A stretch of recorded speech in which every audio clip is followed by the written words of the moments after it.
All right, good morning and welcome to Contract Wednesday. Today we're going to cover Form 22M as in Mary, and this is the promissory note.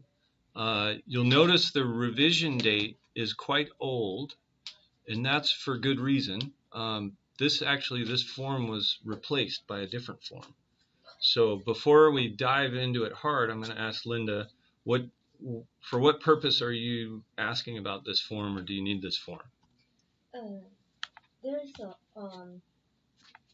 deal I'm dealing with, which will be closed on 19th. This one is kind of difficult to close because it died twice, and then I saved it twice, and now the third time. But the seller is going to carry the paper? Yeah. Okay. For 3 years, the note amount would be 200,000.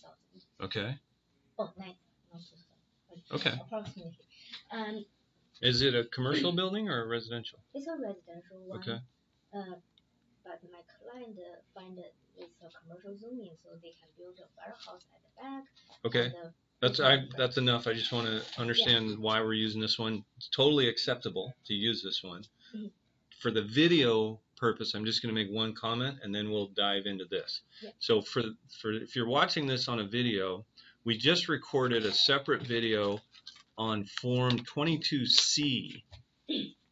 22C would be the form that you would include in your offer to communicate to the seller that you want the seller to carry the paper. And in Form 22C, it basically says we are later going to fill out and agree to the terms, the promissory note and the deed of trust in most cases. And in those, you're actually going to use a different version of the promissory note and deed of trust than the one we're going to cover in this video. So I'll just show for the people on the video what it looks like. So this is Form 28A from the LPB forms. It accomplishes the same thing that Linda is looking to accomplish. This would be in compliance with Form 22C. I'm guessing you didn't use a Form 22C, right? I did. There's 22C in your initial offer? Yeah. Oh, 3 times. Okay. Then you should use this form because 22C references a very specific form, and it's not Form 22M. I have a question regarding this. The 28A, who should prepare for it? So because this video is on 22M, I'm gonna go through that form, and I'll answer that question in that same context because the answer is gonna be the same for the other form. All right. Yeah. So just because the audio probably didn't pick up your voice because you're so soft-spoken, Linda's question was, who the heck fills this out? Because it could be the listing broker, it could be the selling broker, right? It will never be escrow. Yeah, Jennifer told me you should. Yeah, no, I would never ask escrow to do it because they're more than likely going to ask for a fee. Your client's going to pay them to fill it out, and it's not that hard to fill out, right? So if I represent a buyer, I'm going to fill it out for them. So if you're representing a buyer, you would come into success hours and I'd help you fill it out. So let's pretend this is the one for your client. What are they buying? How much? For us, 390,000. 390? And how much are they putting down? 200,000. All right. So their principal amount is the difference, right? What day are we going to close on? 19th of this month. All right. And I'm just going to make this up, in the city of Bellevue, right? Yeah. So for value received, that's all right. John Smith, hereinafter maker, promises to pay Joe seller, hereinafter the holder, at Joe's address. Goes here, right? So I'm going to make payments to, let's say Donald is Joe. he's going to give me a P.O. box or some other address besides the subject property, and he's going to say, mail your payments here. Okay? Or other such place as may be designated by the holder from time to time, the principal sum of, this is the payment amount on the 190. So have you already negotiated the terms? Yeah, 3 years, 6%. Interest only payments or amortizing? Amortizing. Amortizing over what period? 3 years. 30 Oh, years. 30. I was going to say 3 years would No, be brutal, 3. right? So I don't have my HP calculator in front of me. So that payment, which he said for the tape, is 30-year term or 30-year amortization, but due in 3 years. So we call that a balloon payment. And it's principal and interest. So you would just pull out online a mortgage calculator, plug in 190,000 over 30 years, and it would say your payment is $1,942.86 or whatever the heck it says, right? So this is the typed version so that you can do this here. Make sense? With interest thereon from what date? We did this math before you joined the last video. But remember what I said, it's not from the first of the month that's about to happen. It's from the next first of the month, right? So November 1st. And the reason is interest is paid in arrears. Unlike rent, which is paid in advance, mortgage interest is paid in arrears. So if I'm a renter, when I made my September rent payment, it covered the month of September. If I'm a homeowner, when I made my September 1st mortgage payment, it actually covered August. And then on October 1st, it's going to cover September. So if I charge this John Smith $1,982 on October 1st, he will have just paid 30 days worth of interest when he only owned the property for 11 days in the month of September, or 12, whatever, right? So that's why we skip the first and go to the next first of the month. And then we collect the 11 days of interest at closing. That's how we square things up, right?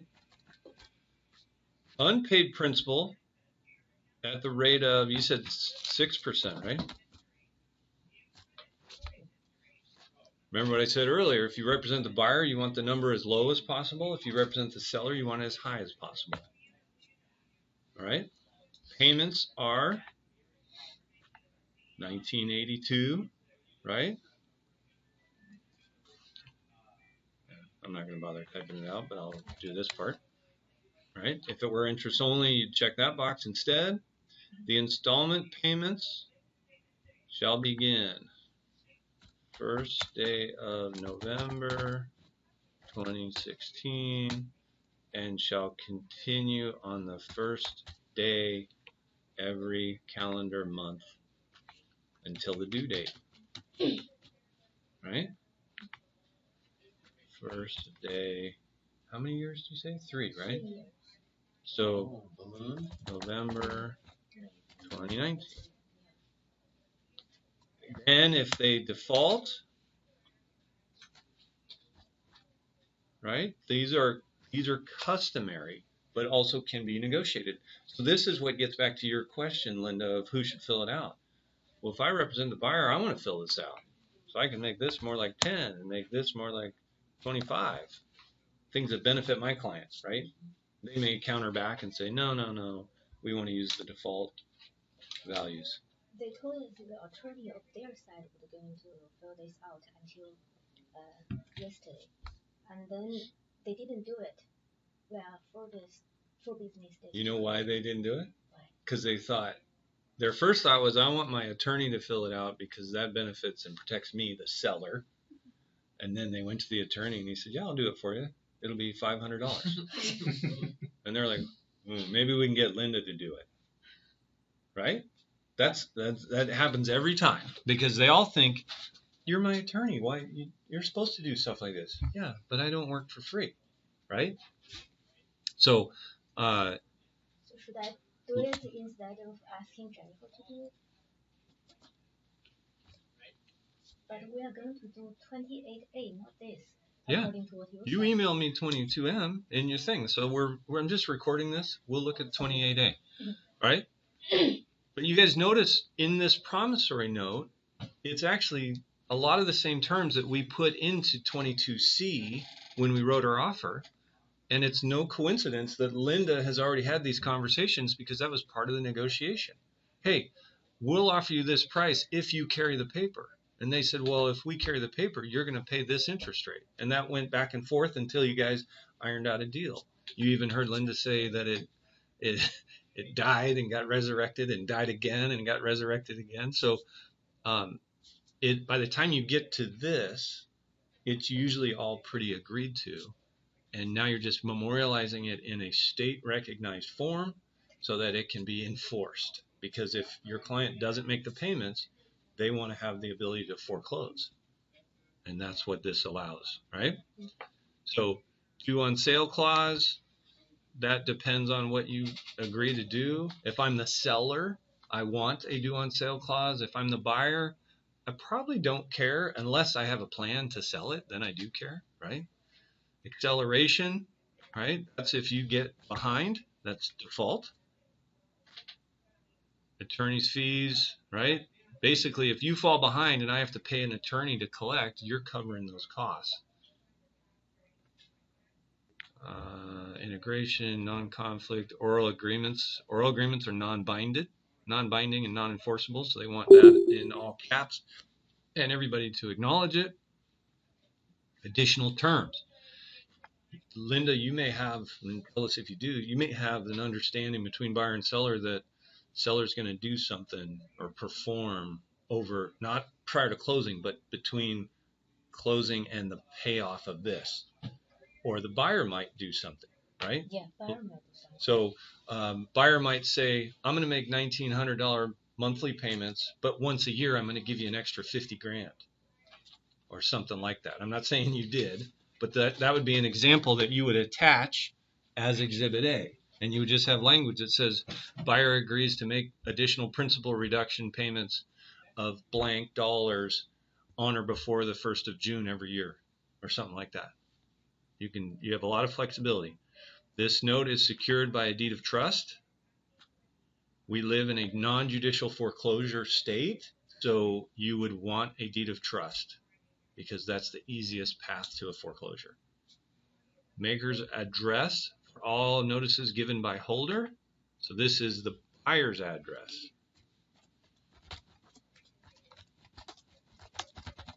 Right?